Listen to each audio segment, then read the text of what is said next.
song usually sung where? Baptism. And can you just imagine, you're doing a baptism. I surrender all. Oh, break it down, okay, rock and roll. I surrender. My God, have mercy. Have mercy. Okay, how about this next song?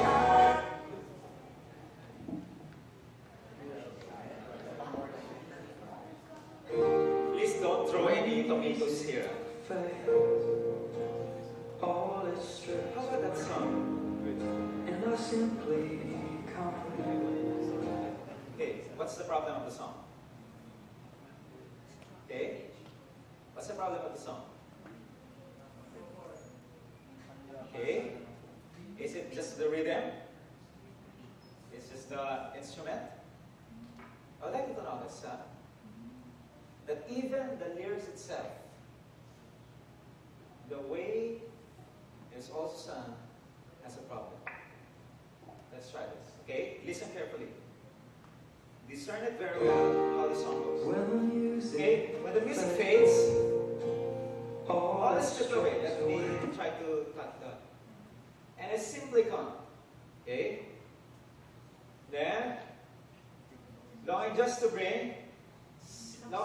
bring something that's of worth. What's the next word? That will what? Bless your heart. But I would like you to notice next. I'll bring you more than a song, for a song itself. It's not what you have required, and then you justify. Actually, you search much deeper within. Yeah? Follow so far? Through the way things appear, you're looking into my heart. Follow so far? Can you see now the difference of a sincere Christian with the right lyrics and the right music that we have? And we usually sing this, right? How about this next song?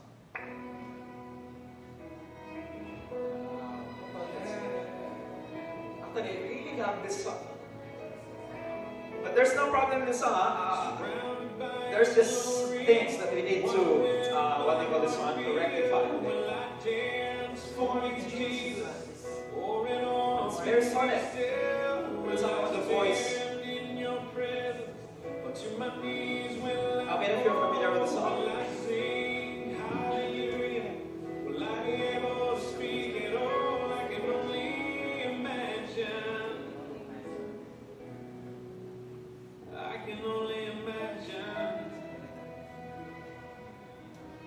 This. That's where the problem goes, right? How about this next song?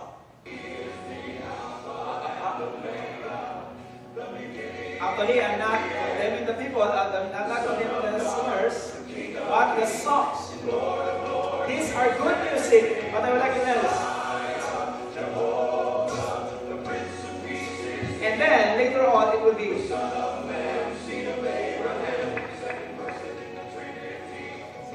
Okay, and then it will be even more intense, right?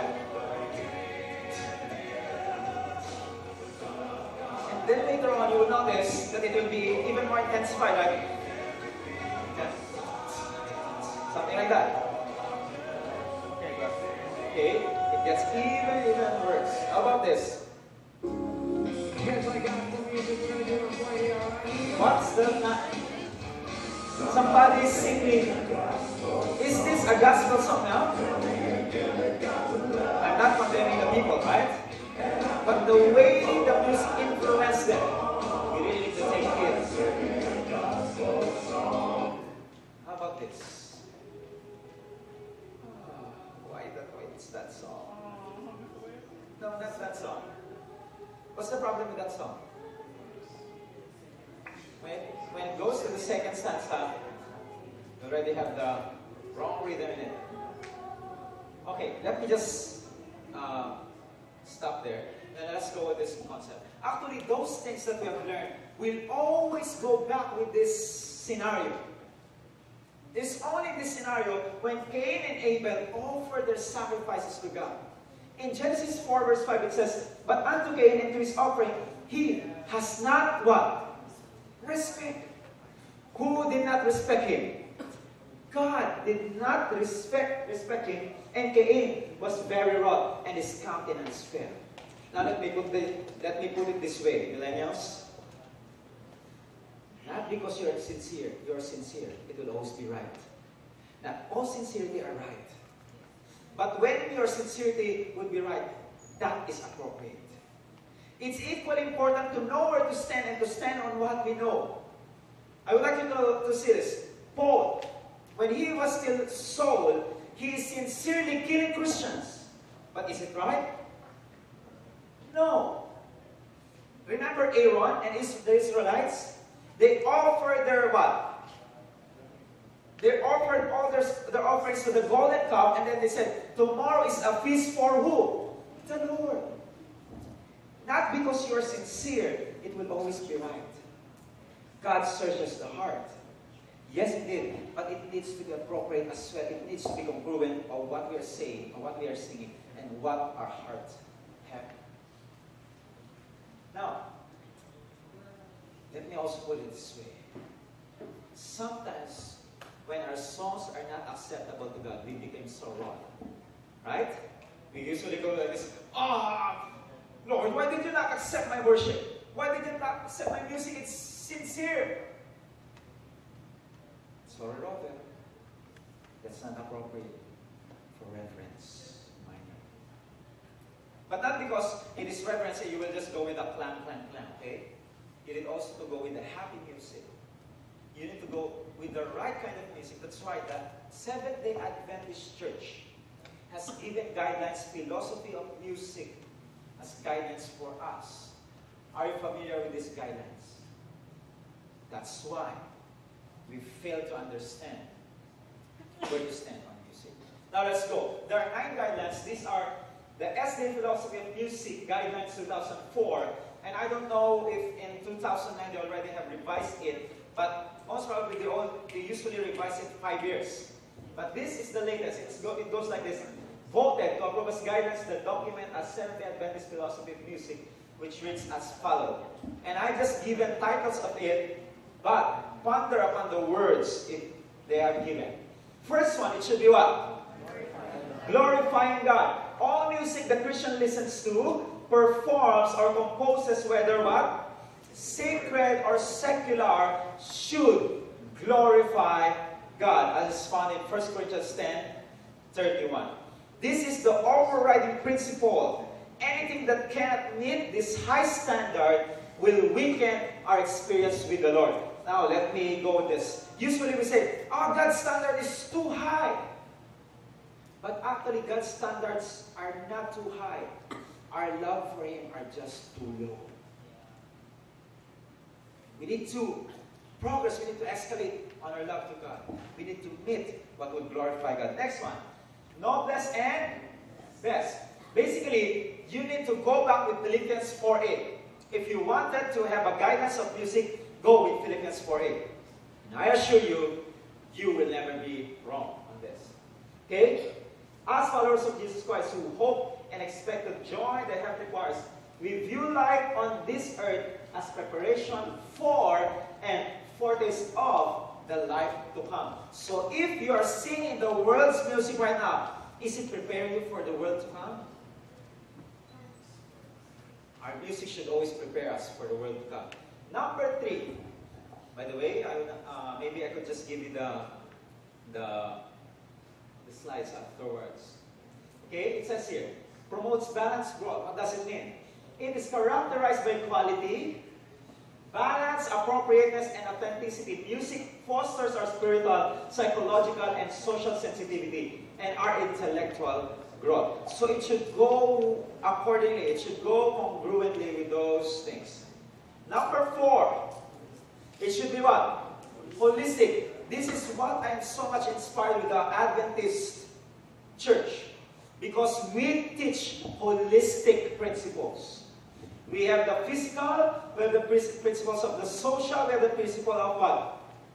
Spiritual, and even in our mental. So, it is holistic. So, our music should be holistic. Not just with the physical, or not just with the mental or social, or not just with the spiritual, but it should be holistic. Okay? Number 5, creative yet not compromising. What does it mean by compromising? It's into the negative sense. Sometimes we just wanted to adapt to people because we don't want them to be offended. But now we are so much centered that the people would not be offended rather than that God would not be offended. So we become so egocentric rather than theocentric. So music reveals creativity in that it draws from quality melodies, it harmonizes, it uses harmonies in an interesting and artistic way and employs rhythm that complements them. Number 6, vocal music employs lyrics that positively stimulate intellectual abilities as well as our emotions and our will power. Always remember that. And we are going to discuss that on the next workshop, session 2. How this would be indeed balanced, okay? They focus on the positive and reflect moral values. They educate and uplift, and they correspond with sound biblical theology. Not just theology, but biblical theology. Number 7, it should be what? Harmonize with biblical values. Now, follow me. Usually go like this. Because we are now living in a generation that is so much contemporary, do we really need to adapt the world as we sing for the church? Is it appropriate now to just go with the mohon and then a polo shirt and a polo, and then you lead in a singspiration? Is it appropriate now? But somehow the biblical values has been removed. We need to be distinct. We are peculiar people. We are the royal priesthood of God. So it should be harmonized with biblical values. And how much do we value the Bible? It will show. It will show.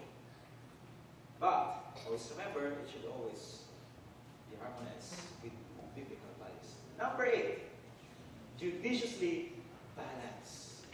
It maintains a judicious balance of spiritual, intellectual, and emotional elements. The same way with holistic, right? Holistic.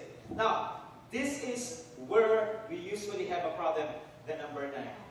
Are you ready for the number 9? Now, let us explain this. Contextualize. What does it mean by contextualize? You go with the context of the people, with the culture of the people, with the language of the people. But it goes like this. We should recognize and acknowledge the contribution of different cultures in worshiping God.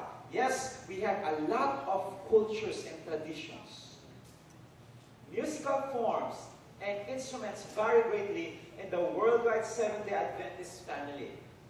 And music drawn from one culture may sound strange to someone from a different culture. Do we really need to recognize cultures? Yes. Do we really need to respect cultures? But let me ask you, up to what extent do we need to recognize and respect cultures? Do we really need to let the culture supersede biblical truths? Somehow we could say, because this is our culture, that's why we sing like this. So that's why we have this kind of music, because it is our culture. Can you just imagine, we are going to heaven with different cultures, singing in different ways. Why are they singing like this? And then, are we really being united as a family of God?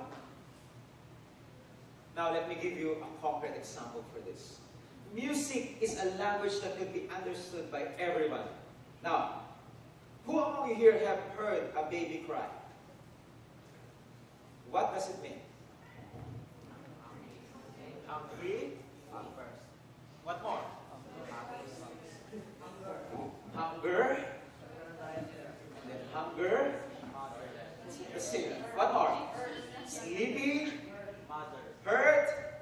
Mother. What more? Father. There are so many. But you know that she or he is pleading for something, right? She's crying out, he's crying out. But let me put it this way. Is there such a style of crying according to culture? Is there such a cry in African way? Yeah, this is African style. Yo, yo, yo.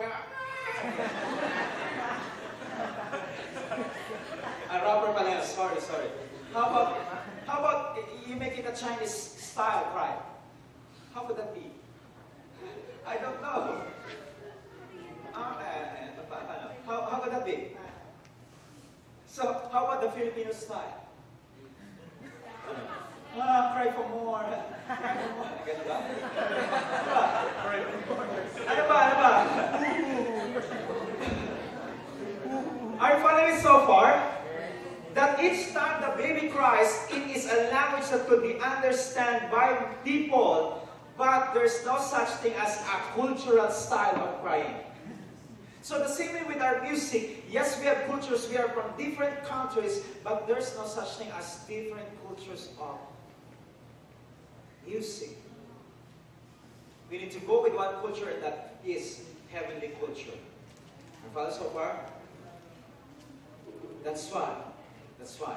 So each time you hear a cry of a baby, listen first. Is this an African?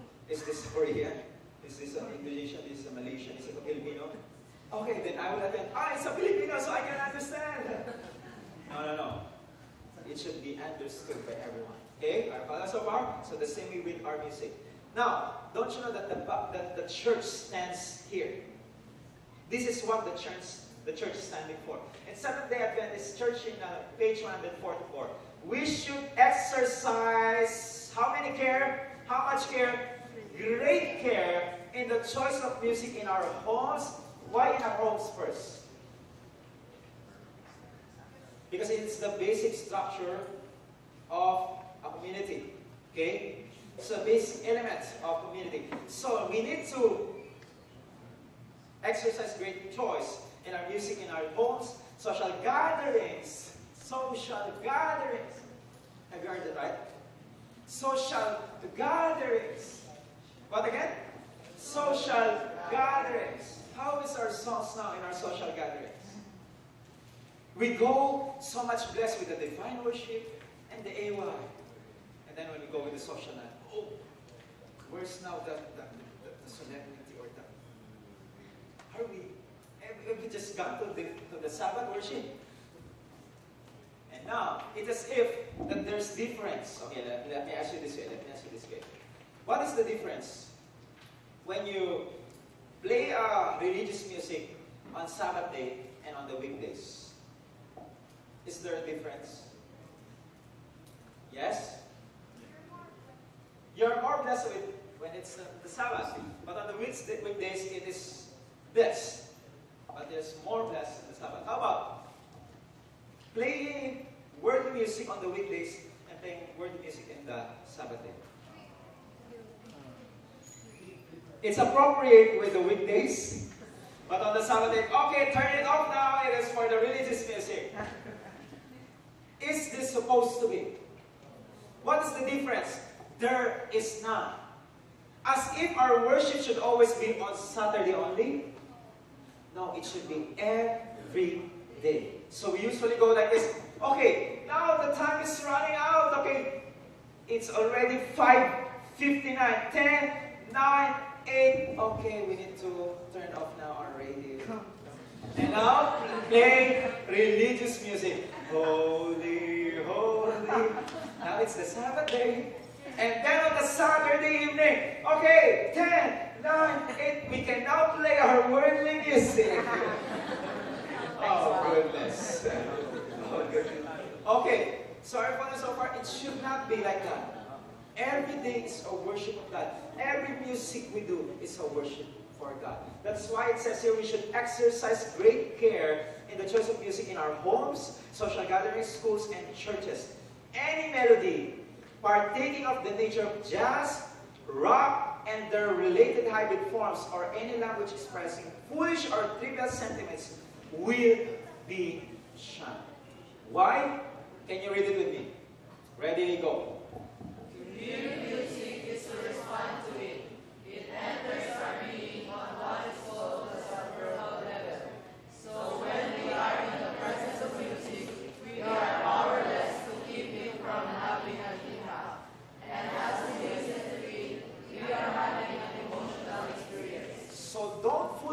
what if you think that you can overcome music by your own. Because if you are in the presence of music, whether you like it or not, it is casting influence to you. Whether you are in the jeepney, whether you are in the bus, that's why it would always be better to bring your own songs with you, so that it will not distract you from the worldly music. Can music alone influence the listener? Yes? Of course. Can we have an experiment here? Can we have an experiment? Yes. Close your eyes. And then tell me what do you feel when you hear this one.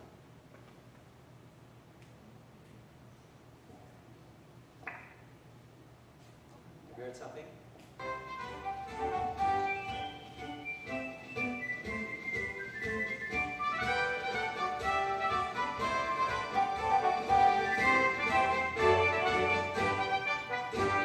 Open your eyes. What do you feel? Cheerful, lively. One more. Huh? Energetic. One more. Explore. No. Have I heard it right? Okay.